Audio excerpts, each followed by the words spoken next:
I'm currently riding in a sleek, black luxury car. I never thought I would be in a car like this. My life has always been about working tirelessly at a small company, coming home late to an empty house, and collapsing into bed. I'm the kind of person who never bothers anyone and never helps anyone, just existing vaguely. And yet, here I am, wearing a brand new suit, sitting next to a young lady in a luxury car. Who would believe it? "We'll be arriving soon," said the male attendant, driving the car. My whole body felt the rush of blood from the tension. How did I end up in this situation? It all started a few days ago. "James, once you're done with that, take care of these two." With a loud thud, a pile of brochures was dumped on my desk. There was an unacceptable typo in the brochures our company had printed. We had to manually correct it with stickers, and I had just finished my own quota. My boss, David, who left the brochures on my desk, swiftly left for home. I couldn't even complain, just opened the brochures and started sticking on the correction labels. When I finally finished and looked at the clock, it was 11 p.m. Exhausted, I bought some water and dinner from a convenience store, and sat on a bench in a nearby park with a sigh. My name is James. I'm a struggling office worker at a small company. Every day I work myself to the bone, and on weekends, I'm too drained to go out, just lying in bed. Before I knew it, I was 30 years old. If only I had someone waiting for me at home. I stared blankly at the lights of a big apartment building across from me. In my student days, I vaguely thought I would meet someone at work, go out, and get married. But reality is very different. The women at my workplace are mostly older and already married, and the few female colleagues my age have boyfriends. And I hardly ever interact with the female staff. Dating, let alone marriage, seems impossible. I'm too busy to even think about dating events. Is this all my life will be, just working? A resigned laugh slipped out of my mouth. Staying here any longer would just make me more miserable, so I decided to go home. Just as I stood up, I heard irregular footsteps coming from the park entrance. A ghost? No, a suspicious person? I braced myself, and a shabby woman entered the park. She had long, messy hair and wore a white dress that looked like pajamas, stained with dirt. She wobbled towards the water fountain in the center of the park, wearing tattered slippers. I could only watch in fear and surprise. Just as she reached the fountain, she collapsed before she could drink. "Hey, are you okay?" I called out and rushed over to her. She seemed conscious but very weak. Thinking she was thirsty, I opened my bottle of mineral water and offered it to her. She drank about half of it in one go before lying down again. She was breathing heavily, so I immediately called an ambulance. "I've called an ambulance. Just hang on a bit longer," I said, and she nodded yes slightly. Seeing her clothes up closer, they were even dirtier. She must have run away from home and ended up homeless. With no belongings, she must have been wandering for days. After a while, the paramedics arrived, and I felt relieved, ready to go home. But then, one of the paramedics said, "We need you to come with us.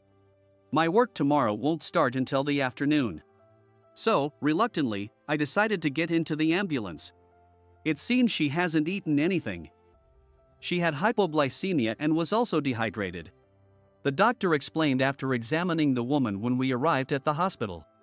Her staggering and collapse were caused by that. It was already past midnight. I had come to a nearby emergency hospital by ambulance from the park. I wouldn't make the last train, and getting home would take a long time. I decided I might as well stay at a nearby hotel. Thinking that, I headed to the room where she stayed to say goodbye. She opened her eyes when she saw me. "How are you feeling?" "Much better after the IV. Could I ask your name?" I was surprised by her polite tone, considering her appearance. I gave a brief introduction. Her name was Emily. "Thank you so much. I don't know how to repay you. I don't have any money right now." Emily thanked me in a tearful voice. She seemed to feel guilty that I had paid for her hospital bill. But honestly, I didn't mind. I don't have much to spend on myself anyway. It's fine. It wasn't much.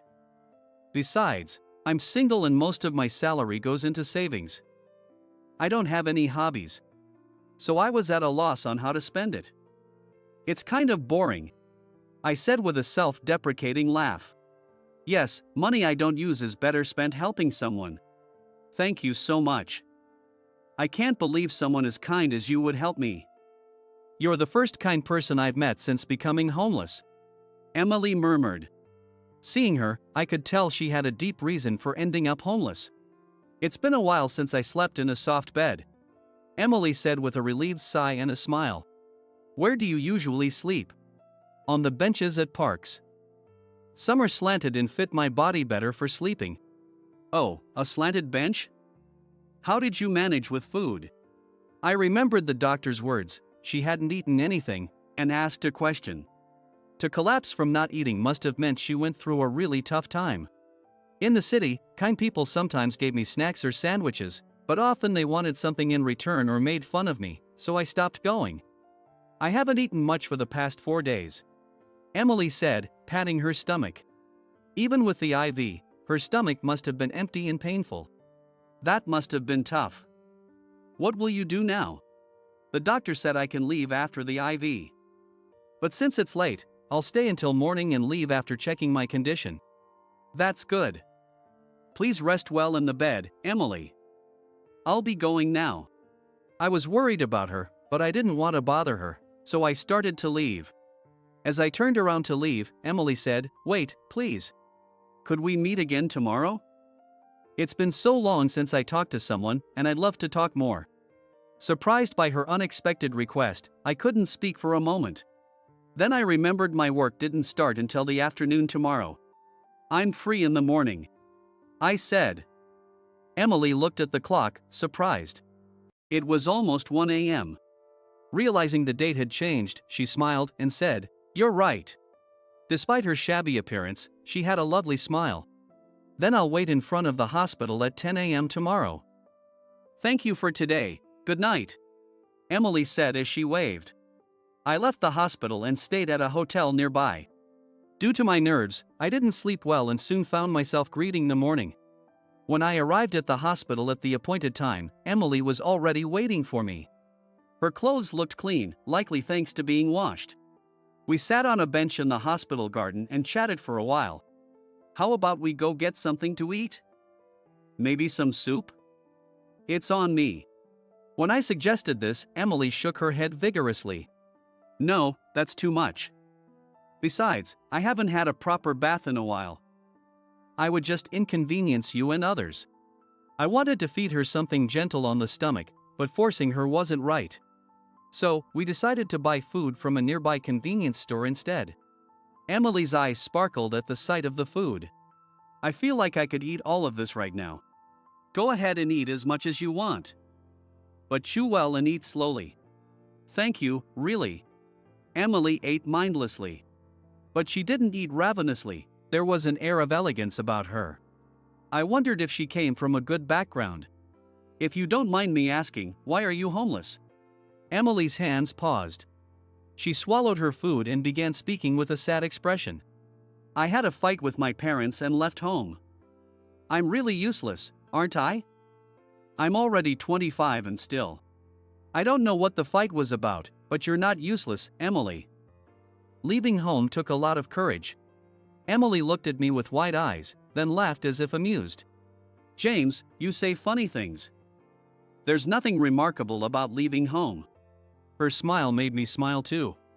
I felt I should explain myself. You left because something was bothering you, right? Standing up for yourself is important. I think that's amazing. I can never say no to my boss. Even when extra work gets dumped on me. Emily listened quietly. Maybe she understood what I was getting at. As adults, it's hard to stand up for ourselves. It's important to care for others, but more important to care for yourself. So, I don't think you're useless at all. You think so? I'm not useless. Emily smiled slightly, tears streaming down her face. I'm sure your parents got your message. If you've been away long, maybe it's time to talk to them again. They must be worried. She nodded silently, whispering, Thank you. We spent some more time talking about trivial things, and time flew by. Here's my address. I handed her a small torn piece of paper with my address and some money. If you have nowhere to go, you can stay at my place. You can take a bath and there's food in the fridge. I'll be at work, so you can relax. The key is in the mailbox. Emily hesitantly took the note, thanked me deeply. Thank you for your kindness. But talking with you helped me make up my mind. Her smile was clear and calm. Her smile made my heart race. I'm glad I could help. If we ever get the chance, let's meet again. We said our goodbyes in the hospital garden. Whether it was from helping someone or seeing Emily's beautiful smile, I felt great.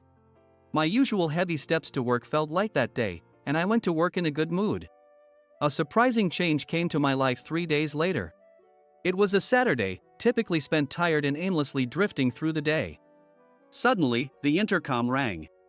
Did I order something? With my hair still messy, I answered the door, saying, "Hello," and found a well-dressed man in a suit standing there. Is this James's residence? He asked politely. Not understanding what was happening, I simply replied, yes. The young lady would like to speak with you. She's waiting in the car. Would you please come with us? A young lady? Had I gotten involved with some dangerous organization? Who could this be? While I stood there confused, the man spoke again. Did you call an ambulance a while back? It's about the woman you helped. Do you mean Emily? The man replied, yes. Seeing my surprise, he continued. Depending on the situation, you might receive $100 million. What? I blurted out. Well, the young lady will explain everything herself. Could you please come to the car? But I'm just in my loungewear and my hair is messy. Can I take a moment to get ready? Don't worry. Just as you didn't laugh at her shabby appearance, she won't laugh at yours. Also, we have a suit and everything else prepared for you. A suit? Why? Please, just come with us. The young lady is waiting. Without understanding the situation, I followed the man. A sleek black luxury car was parked downstairs, and the man opened the back door, saying, please. There was Emily inside. I felt embarrassed about my appearance, but Emily smiled warmly when she saw me. I hesitantly got into the car, but it didn't move right away. Sorry for surprising you, Emily said apologetically, her voice firm. Her hair was shiny, and her skin was clear and healthy. She was wearing a simple yet elegant crimson dress instead of the tattered white one. No, I'm just really surprised. It's been a while. Sorry about my appearance, I said, awkwardly trying to smooth my hair. Emily shook her head gently. I wanted to thank you properly. When I met you, I had been on the run for a week. I don't know what would have happened if you hadn't been there. Anyone would have helped. I just happened to be there. It was really fortunate you were there. Otherwise, I might have been collapsed there until morning. And more than anything, it was your words that truly saved me. What do you mean? I asked, and Emily looked down slightly before slowly starting to tell her story. I was born into a wealthy family. But for me, that life was very suffocating. As it turned out, she was indeed a young lady of high standing, and she had been undergoing rigorous training to become a perfect bride. Cooking, cleaning, manners. It was tough, but I resigned myself to it because of my family. But I couldn't hang out with friends or fall in love. Just working hard to become a good wife exhausted me. She managed to endure it with the belief that it would benefit her in the future, but then her father said something unexpected. He said, "Now you can marry into that family." Emily's father had chosen a husband for her without her consent. That one sentence crushed me. I wanted to choose my marriage partner at the very least. I pleaded with my father, but he wouldn't listen. So I ran away in shock. That day, Emily had referred to her reason for running away as a fight. But the weight of that fight was much heavier than I had imagined. I just listened silently as she continued. I ran away, but I didn't bring my wallet or anything, so I ended up sleeping at the park every day. I knew running away wouldn't solve anything. And I felt like such an idiot. I was a wreck, both physically and emotionally. Emily turned to me, took my hand, and said, But James, you reassured me, saying I wasn't worthless even in my shabby state. For someone who had dedicated herself to bridal training, what she craved most was affirmation. I wanted to use the skills I acquired from all that training for a wonderful person like you. If I have to marry someone I don't know, I'd rather be with you, who saw me without prejudice and treated me kindly. As she spoke, my heart began to race. Taking a deep breath, Emily looked at me with a serious expression. Will you date me with the intention of marriage? I stood there, forgetting about my disheveled hair and shabby loungewear, and just absorbed her words in astonishment. The truth is, I hadn't been able to get her out of my mind these past few days. It wasn't just because of our unusual encounter, I had never seen anyone smile as beautifully as she did. Yes, if you're okay with someone like me. I found myself answering. Emily's face lit up with a radiant smile. I think I might have fallen in love at first sight. As I was pondering this, the car started moving. Now that I know your feelings, we're heading to the hotel, said the man who I presumed was Emily's attendant as he drove the car. The hotel? Isn't this a bit fast? I exclaimed, panicked, but the man calmly replied. The gentleman is waiting for us at the hotel. We're going there to greet him. But first, we'll stop by a clothing store to get you changed. In the luxurious car with its fantastic ride, I felt exhilarated by the surreal situation, but also incredibly nervous, making my head spin. Your father wants you to marry someone he chose, right? Will he approve of me? I asked nervously. Emily showed a determined look. He said he'd approve if the person is truly good. I gulped. My confidence started to waver. Seeing this, Emily took a deep breath and continued. Don't worry. You're a good person. You were so kind to a homeless woman like me. Her bright smile was the only thing keeping me from collapsing under the pressure. The car stopped in front of a hotel in the mountains. As I got out of the car and looked up at the hotel, I was amazed. It was a luxury hotel that everyone knew. Apparently, Emily was the daughter of the hotel tycoon. As we were about to enter the hotel with Emily and the attendant, a man approached us from the front. Emily called out, "Dad!" I straightened up instinctively. Her father, whom she addressed, was a stylish gentleman with an imposing presence. He frowned when he saw my nervousness. Understandably, he'd be hesitant to leave his daughter with someone like me. Or maybe the suit they got for me didn't suit me. Stop frowning like that. It's thanks to him that I decided to face you.